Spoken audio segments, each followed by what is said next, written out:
Hi friends, இன்றைக்கி நம்ம சேனலில் சீஸ் பரோட்டா எப்படி பண்ணுறதுன்னு தான் பார்க்க போகிறோம். நம்ம டெய்லி ஒரே மாதிரி ப்ளைனாக சப்பாத்தி செஞ்சு சாப்பிட்றதுக்கு பதிலாக கொஞ்சம் டிஃப்ரெண்ட்டாக இந்த மாதிரி ட்ரை பண்ணிங்கன்னா கண்டிப்பாக வீட்டில் குழந்தைங்களும் ரொம்ப ஆர்வமாக சாப்பிடுவாங்க. இப்போது நம்ம சீஸ் பரோட்டா செய்கிறதுக்கு என்னென்ன பொருட்கள் தேவைன்னு பார்த்துடலாம்.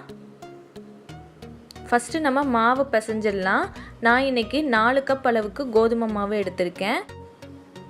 இதில் தேவையான அளவு உப்பு சேர்த்து நல்லா கலந்து விட்டுக்கோங்க.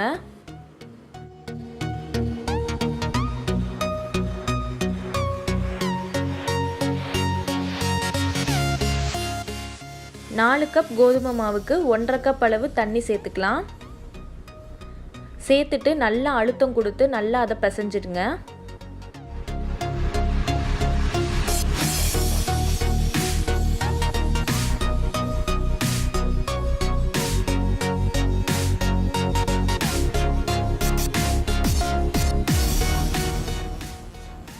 இந்த அளவு பிசைஞ்சதுக்கப்புறம் 1 டீஸ்பூன் அளவுக்கு நெய் சேர்த்துக்கிறேன். நெய் சேர்த்ததுக்கப்புறம் நீங்கள் இப்போ பார்க்குற மாதிரி நல்லா கையால் நல்லா அழுத்தம் கொடுத்து ஒரு 10 நிமிஷம் இந்த மாவை பிசைஞ்சு எடுத்துக்கோங்க.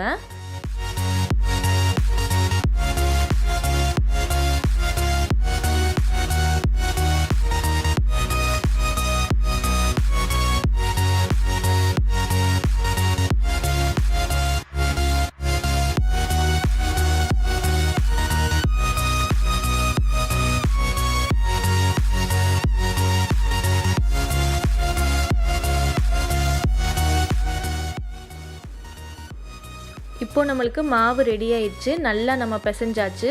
லைட்டாக இந்த மாதிரி தொட்டாலும் நல்லா உள்ளே இந்த மாதிரி அமுங்கணும். இந்த அளவுக்கு நம்ம மாவை நல்லா பிசைஞ்சாதான் நம்மளுக்கு சாப்பிடும்போது நல்லா சாஃப்டாக இருக்கும்.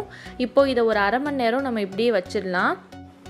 அந்த நேரத்தில் நம்ம உள்ள ஸ்டஃபிங்க்கு என்னென்ன தேவையோ அதை ரெடி பண்ணி வச்சிடலாம். நான் இன்றைக்கி 100 கிராம் அளவுக்கு துருவின சீஸ் எடுத்து வச்சுருக்கேன். ஒரு பெரிய வெங்காயத்தை இந்த மாதிரி சின்னதாக கட் பண்ணி வச்சுக்கோங்க. 2 பச்சை மிளகாய் எடுத்திருக்கேன். உங்கள் வீட்டில் குழந்தைங்க காரம் சாப்பிட மாட்டாங்கன்னா நீங்கள் பச்சை மிளகாய் சேர்க்க கூட வேணாம். கொஞ்சமாக கொத்தமல்லி இலை எடுத்து இந்த மாதிரி குட்டியாக கட் பண்ணி வச்சுருக்கேன். இது எல்லாத்தையும் நம்ம ஒன்றா சேர்த்துடலாம். இதில் அரை டீஸ்பூன் அளவுக்கு மிளகுத்தூள் சேர்த்துக்கோங்க. தேவையான அளவு உப்பு சேர்த்து நல்லா இதை கலந்து விட்டுக்கலாம்.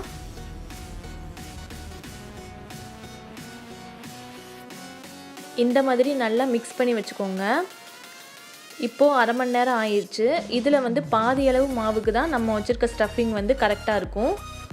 அதனால இதில் பாதி அளவு மாவு தான் நான் இப்போ யூஸ் பண்ண போகிறேன். நீங்கள் எப்போவும் சப்பாத்திக்கு தேய்க்கிற மாதிரி ரொம்ப தின்னாக தேய்ச்சிட வேணாம், கொஞ்சம் தடிமனாக தேய்ச்சிக்கோங்க.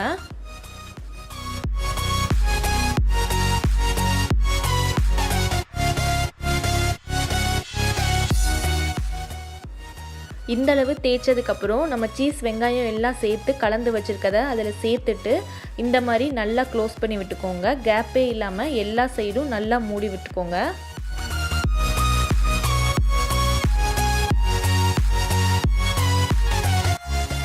நம்ம க்ளோஸ் பண்ண சைடு வச்சு அப்படியே தேய்ச்சிடாமல் இந்த மாதிரி திருப்பி போட்டு நீங்கள் தேய்ச்சிக்கோங்க. ரொம்ப மெதுவாக தேய்ச்சி விடுங்க, இல்லைனா உள்ளே இருக்க ஸ்டஃபிங் எல்லாமே வெளியே வந்துடும். லைட்டாக தேய்ச்சிட்டு நீங்கள் மேலே கோதுமை மாவு போட்டு இந்த மாதிரி மெதுவாக தேய்ச்சிக்கோங்க. இந்த மாதிரி நம்ம ஒவ்வொன்றா தேய்ச்சி எடுத்துடலாம்.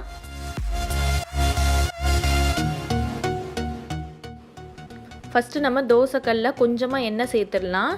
ஸ்டவ்வை சிம்லேயே வச்சு வேக வைங்க. பொறுமையாக நீங்கள் வேக வச்சாதான் 2 சைடும் நல்லா வேகும். 2 சைடும் இந்த மாதிரி ஆயில் அப்ளை பண்ணிவிட்டு பொறுமையாக நம்ம வேக வச்சு எடுத்துடலாம்.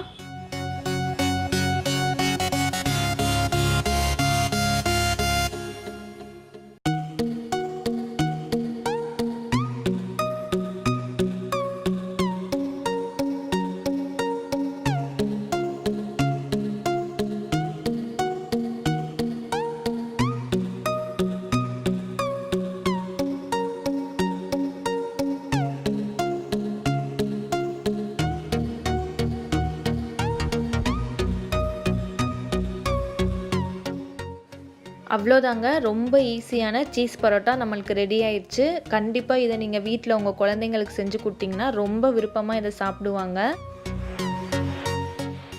பாருங்கள் உள்ளே எவ்வளோ சாஃப்டாக நல்லா சீஸ்லாம் மெல்ட் ஆகி சூப்பராக வந்திருக்கு. ரொம்ப ரொம்ப டேஸ்ட்டாக இருந்துச்சு. கண்டிப்பாக வீட்டில் எல்லோரும் இதை ட்ரை பண்ணி பார்த்துட்டு எப்படி இருக்குன்னு எனக்கு கமெண்ட்டில் சொல்லுங்கள். இன்னொரு சூப்பரான ரெசிபியோடு நான் உங்கள் எல்லாரையும் அடுத்த வீடியோவில் பார்க்குறேன்.